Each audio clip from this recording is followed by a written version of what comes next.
Remember when every sales pitch started with, "We'll save you time"? During that initial AI boom, time savings was the hottest pitch in town.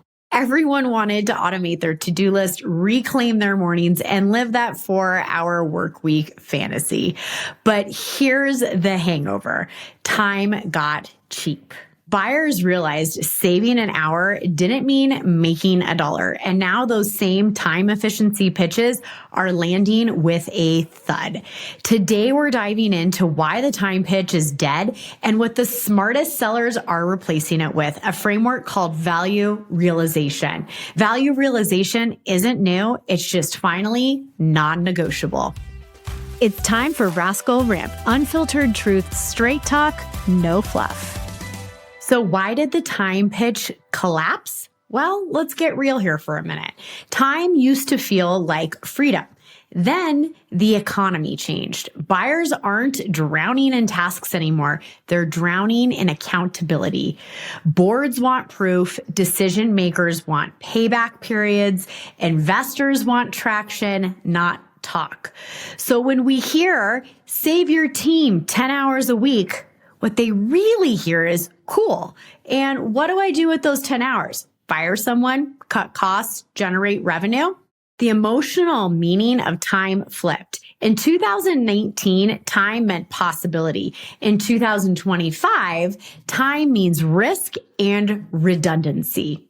Here's the macro backdrop. Budgets are tighter, cycles longer, and AI created impossible expectations of instant efficiency. According to Forrester, 9 in 10 B2B purchases stall before a decision, and 80% of buyers say they're unhappy with the value their vendor delivered. Translation? The market doesn't believe our promises anymore. Now, I remember back in the day, all of the pitches for agencies and marketers was one of two things. The first one was, "I'll make you $1 million in 90 days. And then the FTC started suing some of these big names, and that nonsense stopped, thank goodness. Then they went to the time. Get back 20 hours, get back 10, work 4 hours a day, all these time hacks. And honestly, it kind of worked for a little bit, but now it is absolutely falling on deaf ears. So here's the rascal truth. Time isn't a differentiator anymore. It's table stakes. The differentiator is absolutely in the proof, and that's what brings us to value realization. Welcome to Why This Works and Why It Doesn't. Real strategies, real results, no sugarcoating. So how do buyers actually decide now? So before we fix the pitch, let's talk some sales psychology. Every B2B sale is a human brain trying not to make a mistake. Logic comes second, fear of loss comes first. Decisions fire in the amygdala, emotion, before they reach the prefrontal cortex of logic. The old time savings message worked because it triggered relief. But in a cautious economy, relief feels risky. What if I spend and it doesn't pay off? Modern buyers now run 3 subconscious checks. 1, certainty. Can I see the outcome clearly enough to bet my reputation on it?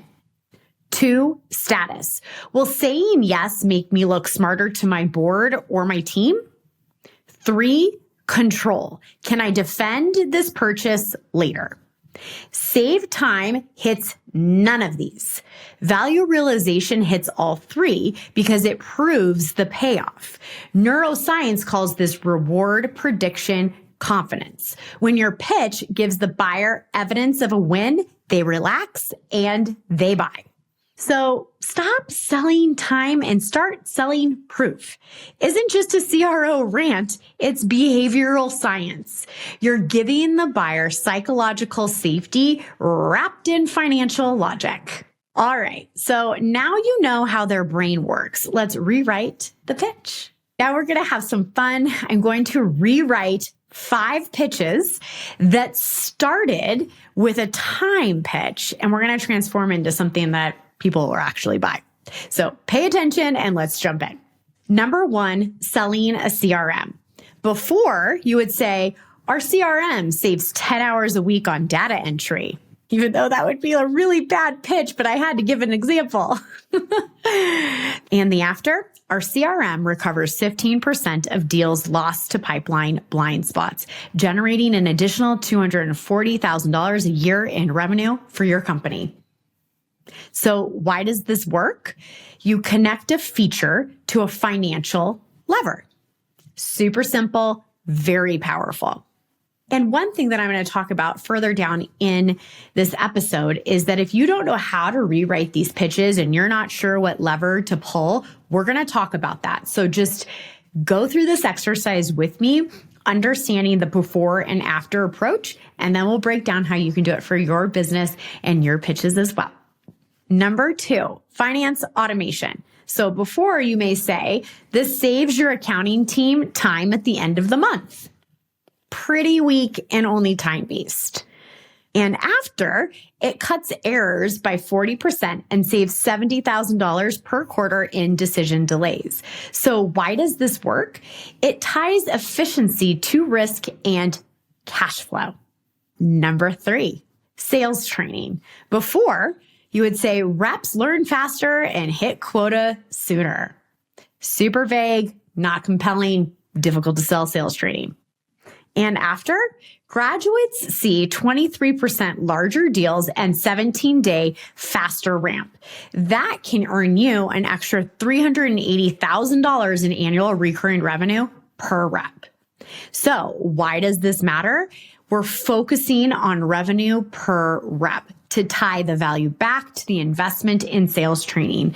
And one really important piece of the puzzle here, and I have said this so many times, discovery matters so much because it is incredibly difficult to be this specific in your pitch if you are not doing your due diligence during discovery to get all of this information in order to pitch in this way. Now, ideally, you have data within your company where you can make some generalizations, but to get this specific, you absolutely need to master your discovery. I have multiple episodes on discovery, so please go back and study that if that's something that you feel is holding you back from being able to speak with this authority. Number four, IT security solution. So before, you could say saves you 15 hours a week managing user access. Not going to work anymore. The after version reduces unauthorized access by 90%, saving $1.2 million annually in downtime and compliance costs. Wow. Now that is pretty darn powerful. So why does this work? Sells risk prevention and cost containment. Incredibly critical and so important, so specific. If you're selling IT security solutions, listen in. All right. And we're going to wrap this section up with marketing automation. So before, you may have said saves hours creating campaigns.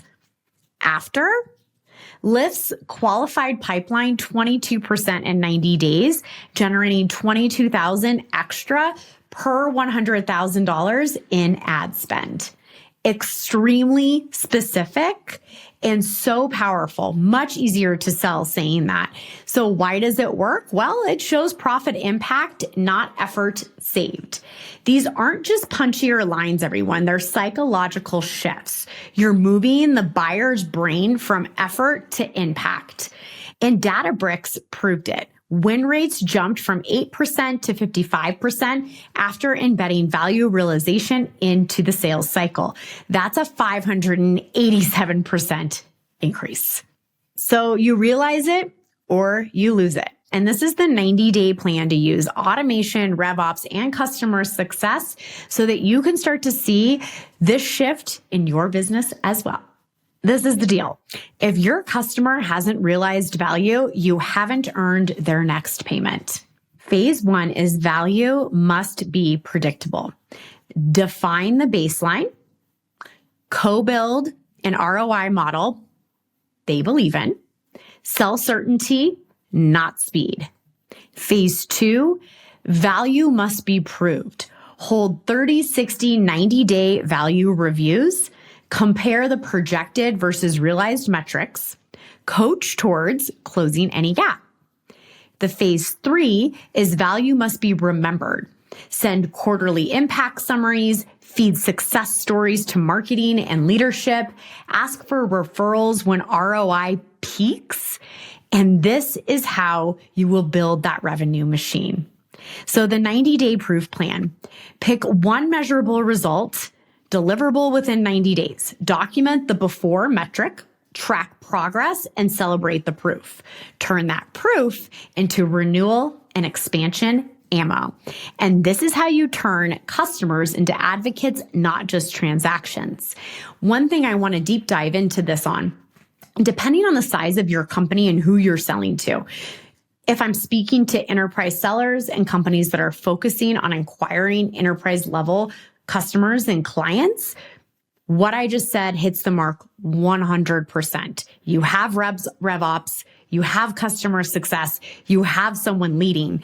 But the person I want to speak to right now is perhaps that scaling startup. With what I just said right now feels incredibly overwhelming because you are running so slim on bodies and tools in order to make this happen. So what I highly recommend is that you invest in a RevOps project that will automate most of this. And to define RevOps is all the systems, all the automations that put all of the glue together for the value realization to actually happen. The communication between all of the departments, everywhere from lead generated to closed with your sales team to customer success. There's so many ways that you can also use product triggers or CRM triggers for certain emails, automations. Can you create a report that is super simple, that is not manual? For example, the CRM that I use sends me a weekly snapshot every single week to tell me all the good things and maybe the things that are struggling. And I don't create that. It is created within the product and it's automated. So to add an extra layer to this, if you had something similar to that for your product or your service, there can be green flags, yellow flags, and red flags, right? So when you see disconnect or you see that it's not working, that's when a human can get involved. Or if you see a huge peak in success, well, you better jump on that for an upsell. And so the lesson here is to remember that you must be using AI and automation, especially for scaling startups that don't have all the bodies in place to make this happen. However, I want you to not stress when you try to implement this. Just take that one thing you want to track, one thing. And if you're not sure what that one thing should be, you're not talking to your customers enough. You should know the main driver of why someone wants to work with you, use your product, sign up for your services. If you don't, it's time to talk to your customers a lot more because this is absolutely non-negotiable. And those that can find their path to value realization, consistency, retention, upsell, happy customers and clients, that is when you're going to win, my friends. All right, Rascals, let me ask you this. How much money have you wasted replacing shoes, sneakers, or even bags that could have lasted way longer if only you'd been taken better care of them? I know for me, running from meetings to kids' activities, life gets messy fast. And that's why I always have Jason Mark Quick Wipes on hand. Jason Mark is trusted care to help you get the most out of what you wear. They're not just about cleaning. They're about protecting what you love while protecting the planet. Their wipes are now 100% plant-based and plastic-free, made from renewable lyocell fibers. They're individually wrapped so you can toss them in your bag, your car, or like me, your kids' backpacks. And it's not just convenience. Jason Mark is part of the worldwide B Corp movement, meeting the highest standards for social and environmental impact. They're EPA Safer Choice certified, so you know the formulas are safe for your family. And their products are USDA, bio-based and certified biodegradable. That means no harmful junk like PFAS or VOCs. Just high performance care that keeps your stuff looking fresh while doing right by the planet. Personally, as a busy mom and entrepreneur, Quick Wipes are my favorite. They've saved my sneakers from coffee spills, playground dust, you name it. One wipe and I'm ready to walk into my next meeting looking sharp.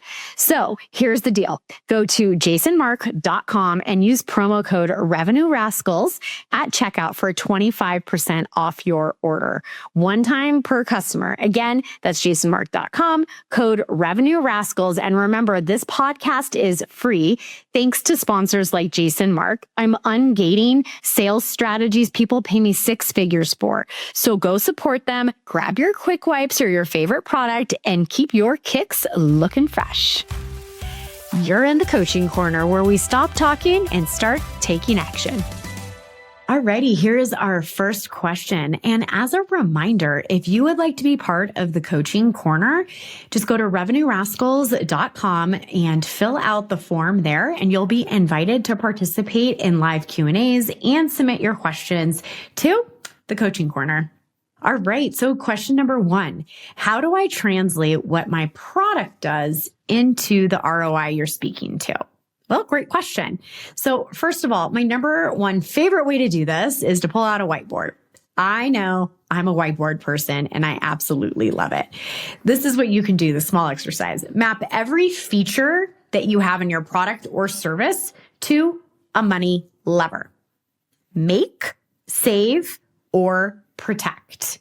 And quantify the delta with real client data. And if you don't have it, that's your first assignment.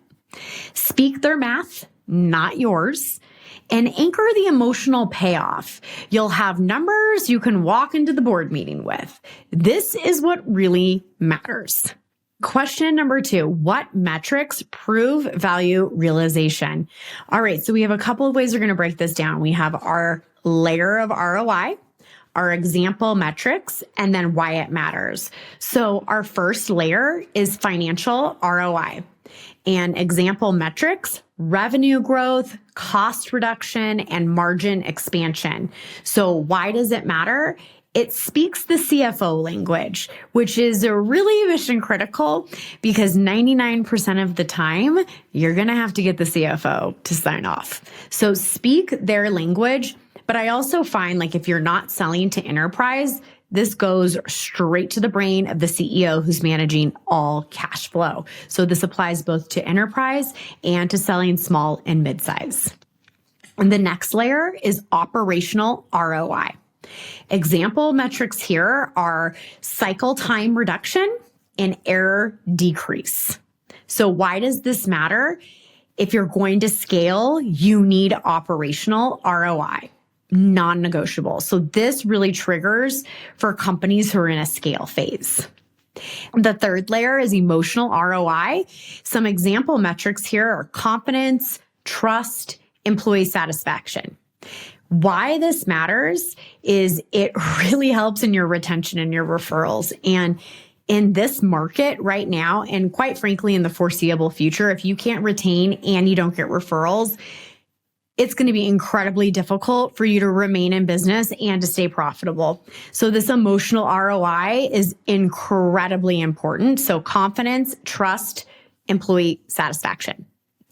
So my assignment here for anybody listening is to track one short-term and one long-term metric to prove that what you're doing can help them in whatever layer and what lever you're pulling at. You turn from a vendor to a partner, and this is non-negotiable all the way from small business to enterprise. All right, and question number 3 is how do I teach my team to sell this way? Love it. Let's jump in. First of all, start every discovery by establishing a baseline. Deals, again, are won or lost in discovery. Do not rush this phase. Next, I want you to run weekly ROI rewrite drills. Yes. These are really fun. It's really difficult to break bad habits. So if you're not running weekly ROI rewrite drills, it's going to be really, really difficult for it to cement into the brain and become part of the sales conversation. You can also easily integrate this into daily huddles or other meetings that you already do, so you're not then creating another meeting. Next is reward documented customer outcomes. I love this one. case studies, client testimonials, great outcomes. Like we celebrate so much when the new sale comes in that sometimes we forget that we have to do this piece too. And I would highly recommend that when you're rewarding this, you're also sharing it broadly across the organization, all the way down to the product team or the people delivering the services. Like, don't just keep this for revenue. Like, it is so mission critical that everyone in the organization knows this. I would highly recommend these are published on your website and you're celebrating them company-wide whenever a new one jumps in. Next is during your coaching sessions, coach language shifts. You can do this through, if you're recording calls through Meet Record, Gong, or anything else like that, you can easily do this within there. You also can take the transcript from any recorded call and throw it into AI and prompt it to do this as well. So coaching these language shifts is really big. And literally every single time someone says save time, you're like, Mark, here's a coaching tip. Unlock margin, something else, anything else other than save time. So I just gave that one lever, unlock margin. But you want to coach to get them away from just the save time crutch. And this is the thing that you need to remember is great sales teams don't close deals. They compound trust. And that is the takeaway for this episode. The value realization.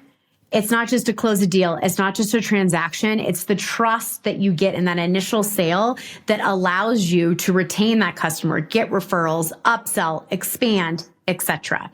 And this is how you do it, friends. And so here is my Rascal rule. Buyers don't buy efficiency. They buy evidence. Let's bring it home. Rascal Wrap-Up time. Key takeaways and a resource to keep you winning. The future belongs to proof. So here's the truth I want you to walk away with. We all got drunk on efficiency. The AI craze convinced us that speed alone was value. But growth doesn't come from going faster. It comes from going further. Time saved was a sugar high. Value realized is what I would like to call nutrition. It feeds your credibility, your retention, and your margins. Every deal you close from here on out should answer one question. Can I prove this will make or protect money? If the answer is yes, you've earned the right to sell. If the answer is no, go back and engineer proof. Because the next generation of sales leaders, revenue leaders, CEOs, founders, the real rascals, will be the ones who can say, here's what we promised, here's what we delivered, and here's the evidence. That's the kind of selling that never goes out of style. And that's how you turn trust into traction and traction into growth. And to make this even easier for you, head on over to my Substack and use my Value Realization Builder worksheet. It walks through rewriting your pitch from time saved to ROI realized with space for your own numbers and notes. And geez, I sure hope that if you rework your pitch that you come and share it with me. I'd be very excited to read through them. And one last note is that I've opened up 2 private advisory spots this quarter for founders who are done playing what I like to call business bingo with all different types of strategy decks and ideas. AI's telling you one thing, your friend's telling you another thing, your business intuition saying another. And this is the deal. If you're ready to sell, scale, and execute with precision, not someday, but right now, book a call. The link is in my show notes, and together we'll map out your next 90 days of go-to-market execution so tight, you'll wonder how you ever operated without it. Thanks for listening to Revenue Rascals, where we turn bold ideas into predictable revenue and prove that breaking the rules can still build empires. If you love what you heard, do me a favor. Tap the links in the show notes to support our sponsors. They're the ones keeping this show free so I can keep ungating the 6-figure strategies that help you scale faster, lead smarter, and take more freedom home with you. And hey, if you think you'd make an incredible guest or know someone who's built something worth studying, email me at hello@michelleterpstra.com. And until next time, stay sharp, stay bold, and stay just a little bit rascal.